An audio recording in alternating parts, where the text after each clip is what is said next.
Hola, vamos a continuar con la serie Los tres enemigos del cristiano. Estamos con el tercer enemigo y es el diablo. Y les invito ahí donde ustedes están a que hagamos una oración para que sea el mismo Dios hablándonos y enseñándonos en este día conforme a su palabra. Padre bueno, yo te bendigo y te alabo y te doy infinitas gracias por este día especial, por tu palabra, porque sabemos, Señor de los cielos, que tu palabra hoy nos edifica, que tu palabra hoy nos enseñará, que tu palabra hoy renovará nuestra mente, transformará, Señor de los cielos, lo que es necesario ser transformado. Gracias, Padre de los cielos, porque tu palabra es viva y eficaz, más cortante que toda espada de dos filos. Hoy, Señor, penetra nuestra vida, Señor, con tu palabra y corta todo aquello que no sirve. Hoy bendecimos tu nombre y te damos gracias, Padre de los cielos. Y te damos la gloria, la honra y la alabanza y encomendamos este tema a ti, Dios Todopoderoso. Amén. Siguiendo el modelo de Jesús, como lo vimos en los videos anteriores, en Colosenses 2, del 6 al 7 dice: por lo tanto, de la manera que recibieron a Cristo Jesús como Señor, ahora deben seguir sus pasos, arraíguense profundamente en Él y edifiquen toda la vida sobre Él. Entonces la fe de ustedes se fortalecerá en la verdad que se les enseñó y rebosarán de gratitud. ¿Qué dice la palabra de Dios? Que nosotros debemos seguir los pasos de Jesús, debemos arraigarnos profundamente en Él y edificar toda nuestra vida sobre Él. Por eso estos temas están específicamente de la palabra de Dios, y en cuanto a este enemigo específicamente estamos tomando el modelo que Jesucristo nos dio para seguir. Hablamos acerca de cómo el Señor le encomendó a los discípulos que de gracia recibieron, dieron de gracia, y entre estos estaba el echar fuera demonios, el limpiar leprosos, el sanar enfermos, resucitar muertos, en Mateo capítulo 10. También vimos la misión de los 70 y los 72, donde se les encomendó específicamente lo mismo. ¿Qué pasó con ellos? Que regresaron contentos y llenos de gozo, diciéndole al Señor que los demonios se les sometían en su nombre, en el nombre de Cristo. ¿Qué recibimos nosotros? Hablamos acerca de la autoridad y hablamos acerca del poder. ¿Qué recibimos? La autoridad de que nos da el derecho, y fue ganada por Jesucristo en la cruz, nos da el derecho para hacerlo, y el poder es la capacidad y la habilidad para, en este caso, hablando del diablo, hacerle frente. El poder lo tenemos por el Espíritu Santo que nos fue dado, porque el mismo poder que levantó a Jesús de los muertos es el mismo poder que ahora opera en nosotros. Entonces nosotros tenemos el derecho y el poder para hacer lo que Dios nos ha encomendado, y en este caso específico para hacerle frente al diablo y echarlo fuera. ¿Qué hizo Jesucristo? ¿Qué órdenes le dio Jesús al diablo? Fueron órdenes sencillas, órdenes contundentes y órdenes con autoridad. Y vamos a mirar lo que dice los evangelios, algunos vamos a citar. En Mateo 4:10 dice: vete, Satanás. En Mateo 9:33 dice: echó fuera al demonio de mudez. En Mateo 16:33 dice: apártate de mi vista, Satanás, en el caso de Pedro, cuando Pedro estaba instándolo a que no hiciera la voluntad de Dios. En Mateo 17, Pedro usado por Satanás, ¿no? En Mateo 17:18 reprendió al demonio. En Marcos 1:25 le dijo: enmudece y sal de él, de la persona que estaba en ese momento oprimida. En Marcos 1:34 dice que echó fuera a los demonios. En Marcos 5:8 dice: sal del hombre, espíritu inmundo. En Marcos 9:25 reprendió al espíritu inmundo diciéndole: espíritu mudo y sordo, yo te mando, sal de él y no entres más en él. El Señor reprendió y le dio la orden al demonio por su nombre, porque en ese momento lo conocía. ¿Producto de qué? De lo que el demonio estaba causando en la persona. Quizás no sabemos el nombre de los demonios, pero sí el daño que están causando o la acción que están cometiendo en las personas que están siendo atormentadas en ese momento. Entonces le dio la orden al espíritu sordo y mudo. Entonces, ¿qué nosotros tenemos que hacer? En el nombre de Jesús, echar fuera los demonios. Vamos a ver el sustento escritural. En Juan 14:13 dice: y todo lo que pidáis en mi nombre, eso haré, para que el Padre sea glorificado en el Hijo. Si algo me pedís en mi nombre, yo lo haré. Entonces ya Dios cumple su palabra, el Señor cumple su palabra. Si algo pedimos en el nombre de Jesús, Él lo va a hacer.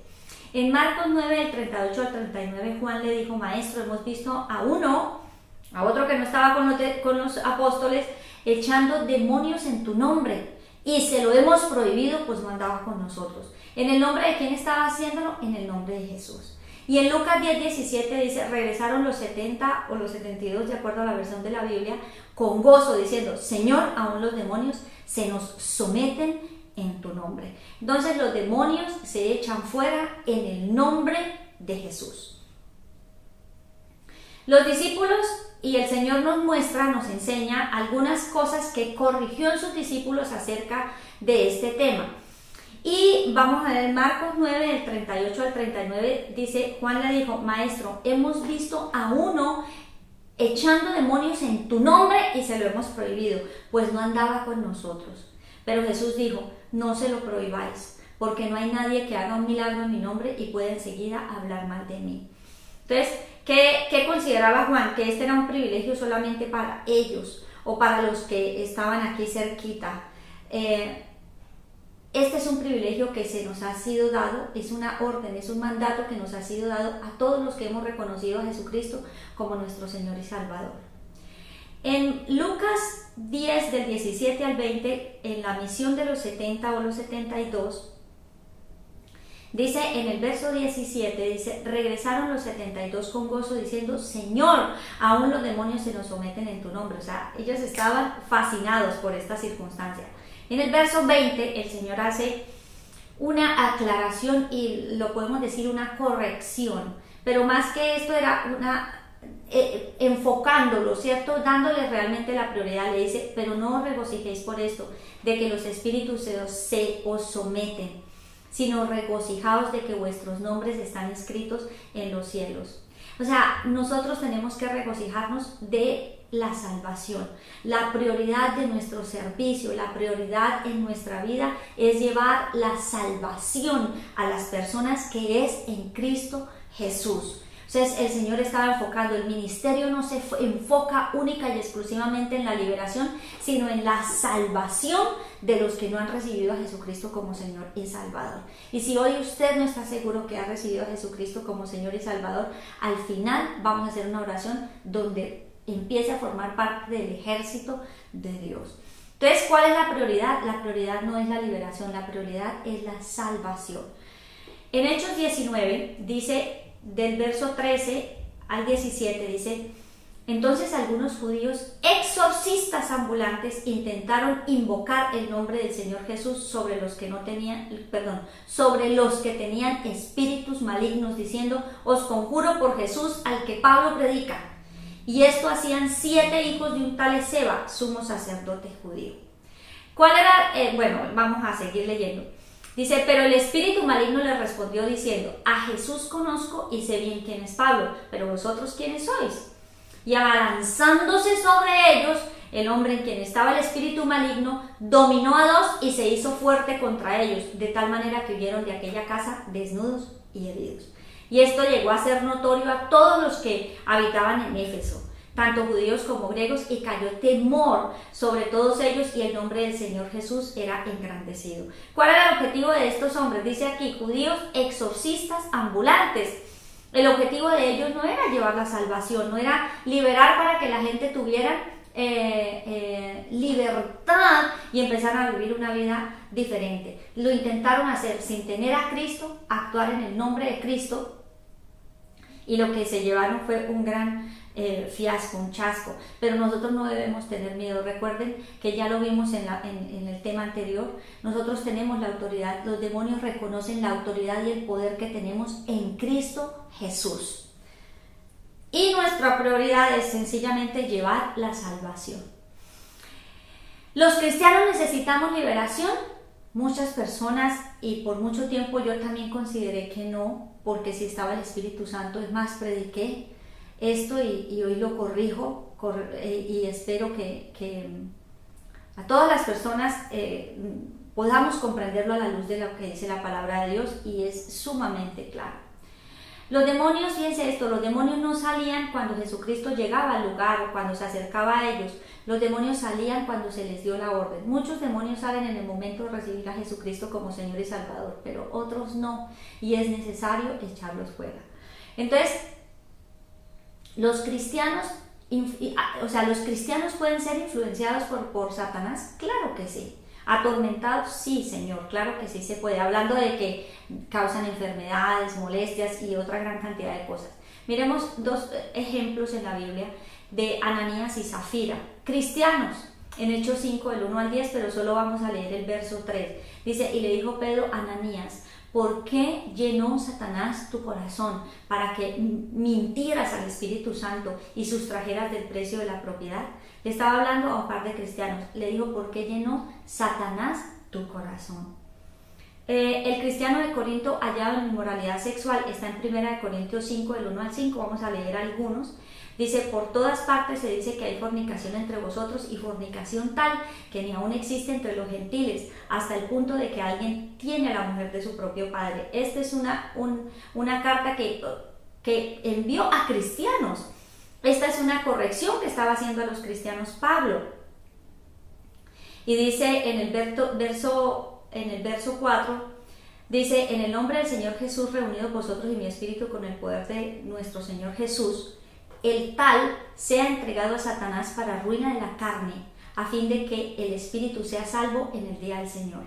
Él está hablando de un caso de inmoralidad sexual de alguien que no se apartó, se arrepintió, no se apartó del pecado, pero que continuó en esa inmoralidad sexual. ¿Y qué fue lo que dijo? El tal sea entregado a Satanás para ruina de la carne. Recuerden, Satanás vino a robar, matar y destruir. Esto era un cristiano que fue entregado para ruina de la carne, matar, robar y destruir, para que eso ocurriera en él, a fin de que el espíritu sea salvo en el día del Señor. No estamos hablando de salvación, estamos hablando de la obra de Satanás en la vida de las personas.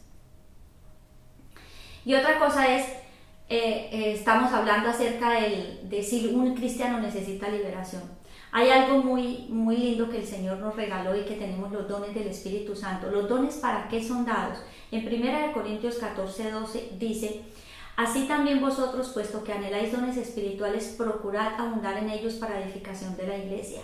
O sea, quiere decir que los dones se usan para que seamos edificados y dentro del proceso de crecimiento, ¿cierto?, de nosotros los hijos de Dios.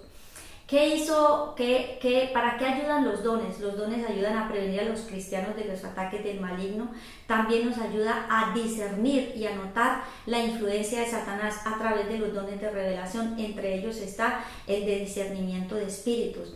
Entonces, ¿en dónde se usan? Se usan dentro de la iglesia. ¿Y quién es la iglesia? La iglesia somos nosotros. Nosotros necesitamos discernir, darnos cuenta cuando hay una obra del enemigo en nuestras vidas. Y en el libro de Judas se describe la acción del enemigo buscando destruir la obra de Dios. Entonces, los dones es para la edificación de la iglesia.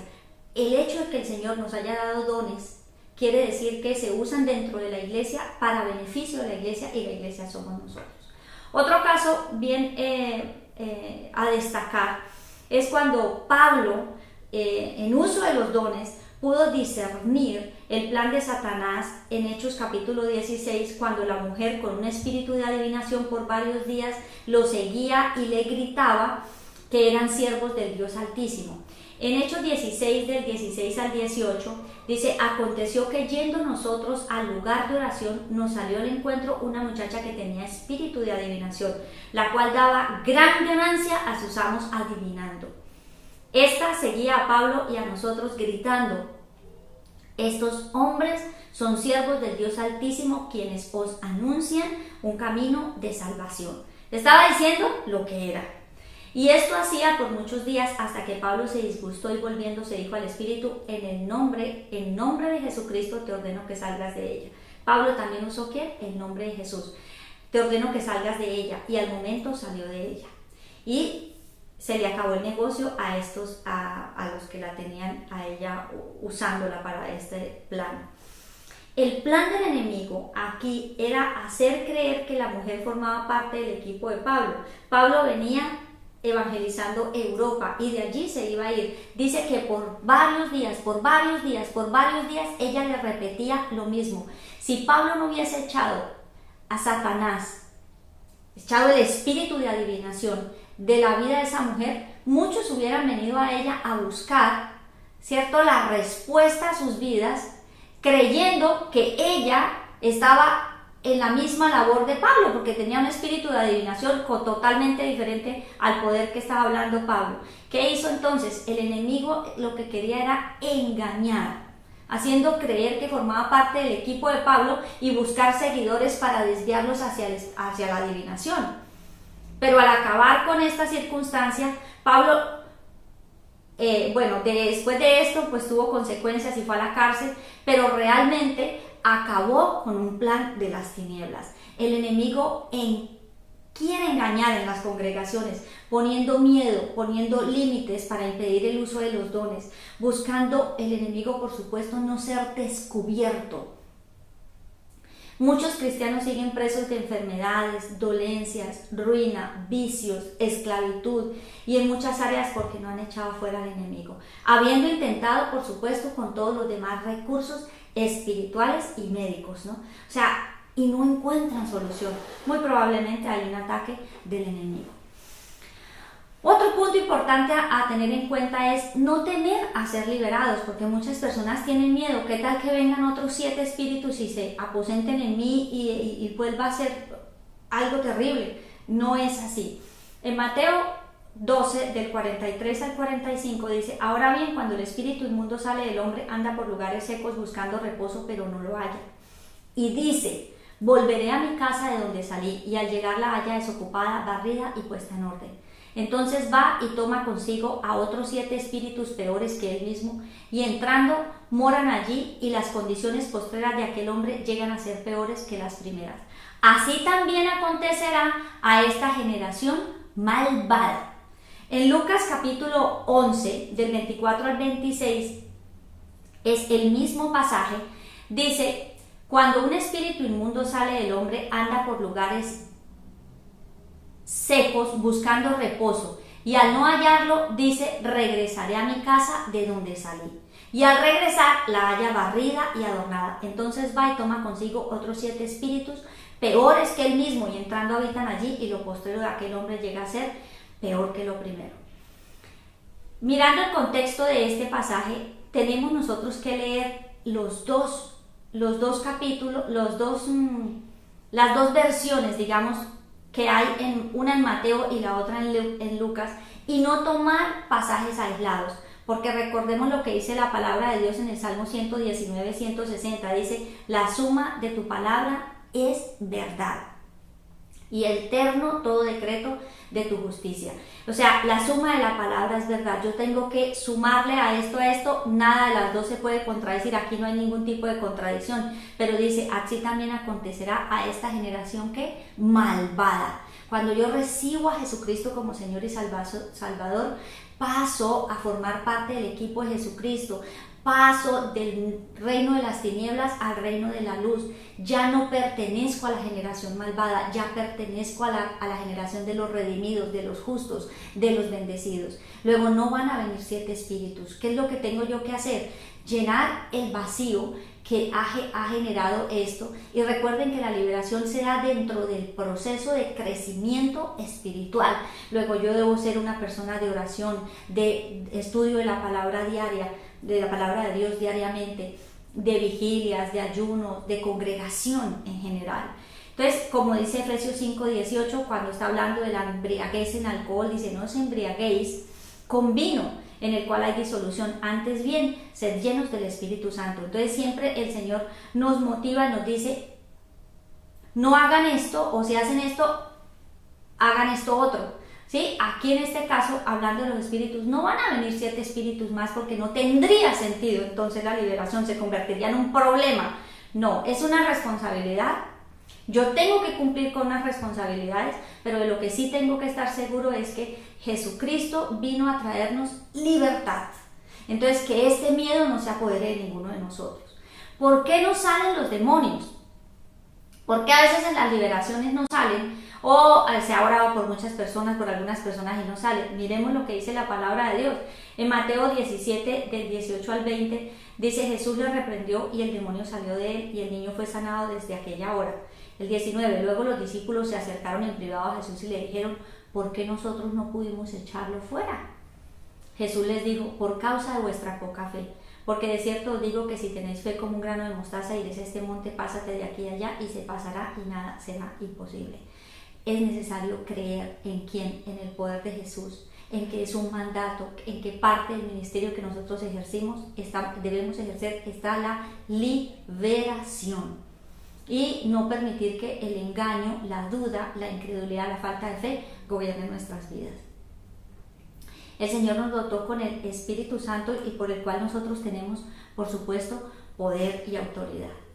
Otra causa está en Marcos 9, del 28 al 29, dice: porque cuando Él entró en casa, sus discípulos le preguntaron en privado: ¿por qué no pudimos echarlo fuera? Nosotros, el caso de que no pudieron echar fuera a un demonio, Él les dijo: este género no con nada puede salir, sino con oración.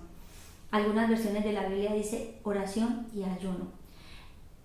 ¿Qué quiere decir esto? No podemos echar fuera, o sea, el ministerio de la liberación no es algo que esté por fuera de una vida rica de oración, rica de la presencia de Dios, porque en medio de la oración hay revelación, porque yo tengo que adentrarme en el conocimiento pleno de Dios para el uso de los dones y para disfrutar de las grandezas que Dios tiene para nosotros.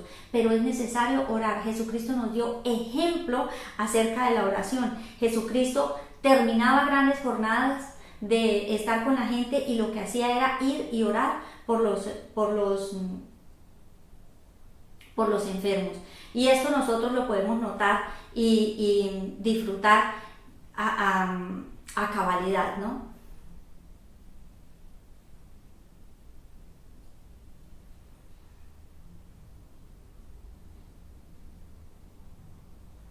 Yo no sé si terminé.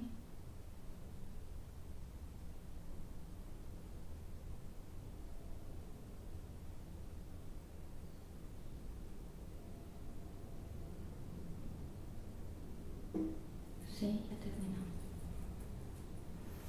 Entonces aquí nosotros podemos entender y comprender que el tema el echar fuera demonios fue algo que formó parte del ministerio de Jesucristo, lo hizo y nos dejó ejemplo de lo que es realmente. Es algo sencillo pero de mucha responsabilidad y forma parte de nuestro proceso espiritual. Otro punto: ¿por qué no salen los demonios? Y es por la falta o la poca oración en nuestras vidas.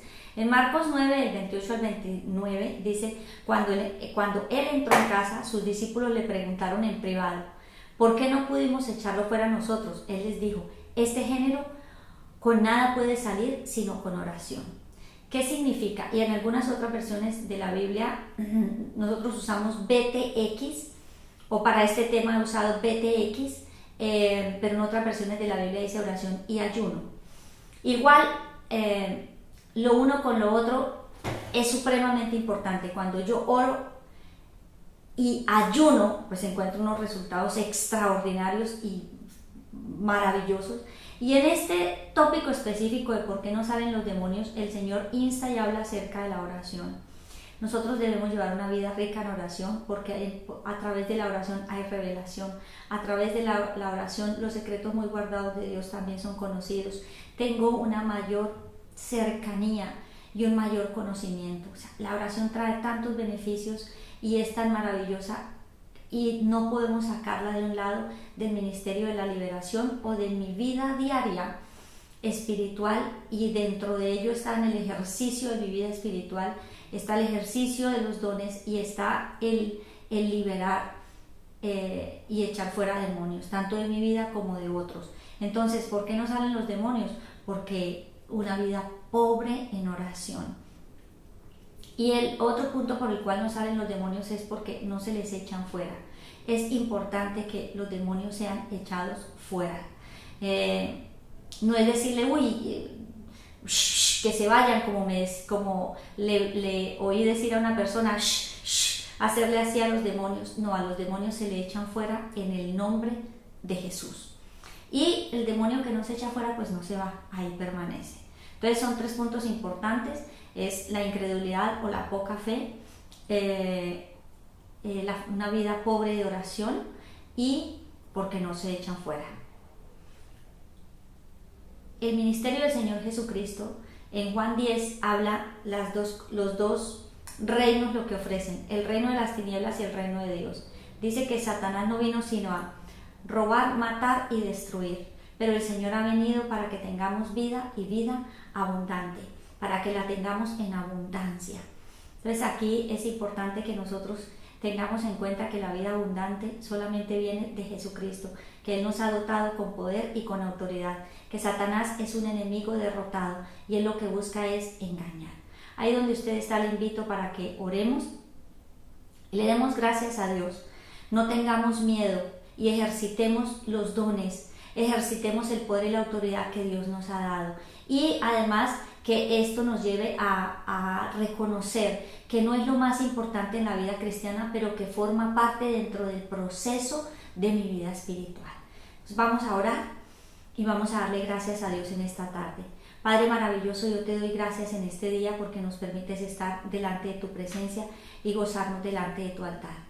En este día, Señor de los cielos, te alabamos y bendecimos tu nombre y te damos gracias. Gracias porque nos permites vivir y disfrutar en ti. Gracias, Señor de los cielos, porque tú nos llamas, Padre de los cielos, para que sigamos tus pasos, para que nos arraiguemos, Señor de los cielos, y nos gocemos en ti, para que nos arraiguemos a ti, a tus enseñanzas, Señor de los cielos, para que nos edifiquemos en ti, para que nuestra fe crezca en ti, Señor, para que seamos obedientes y sigamos el ejemplo que tú nos dejaste. Señor, gracias porque tú nos has trasladado del gobierno de las tinieblas al gobierno de tu Hijo amado. Y en el nombre de Cristo Jesús hoy declaramos que somos bendecidos, que somos redimidos, justificados, apartados para vivir una vida abundante. Gracias porque nos has dotado de poder y nos has dotado de autoridad. Gracias, Señor, porque en el nombre de Jesús nosotros, Señor bendito, podemos ser libres. En el nombre de Cristo Jesús podemos llevar libertad a otros. Gracias, Señor de los cielos, porque de ti hemos recibido salvación. Señor, y en el nombre de Jesucristo declaramos que a vida abundante y libre tú nos has llamado.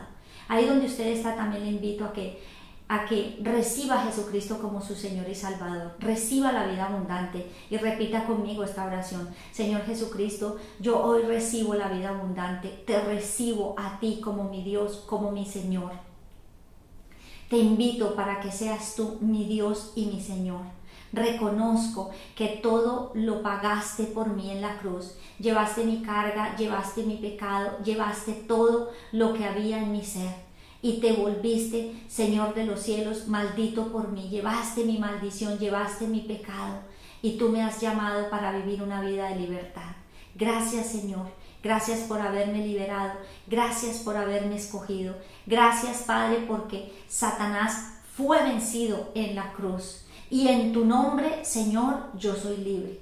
Gracias, Padre de los cielos, por haberme hecho tu hija. Gracias, oh tu Hijo. Gracias te doy porque tú eres mi Señor. Y hoy declaro que soy trasladado del reino de las tinieblas al reino de tu amado Hijo. Padre, muchas gracias te damos, Señor, porque tú eres nuestro Dios y nuestro Salvador. Porque tú nos has llamado a vida. Tú nos has escogido para que tengamos una vida abundante. Te alabamos, Señor. Guárdanos de la incredulidad. Guárdanos, Señor, de ser también hombres y mujeres de poca oración. Guárdanos, Señor, de los cielos, de temerle al que ya está vencido. Que nuestro temor y nuestro amor sea para contigo. Y que nosotros, Señor de los cielos, ejercitemos siempre el poder y la autoridad que hemos recibido de ti. En el nombre de Cristo te damos gracias en esta tarde. Te bendecimos y te damos la gloria y la honra, Dios de los cielos. Amén. Bueno, muchas gracias. Y en el próximo tema miraremos acerca de las responsabilidades o la responsabilidad que nosotros tenemos como hijos de Dios en este proceso de hacerle frente a Satanás.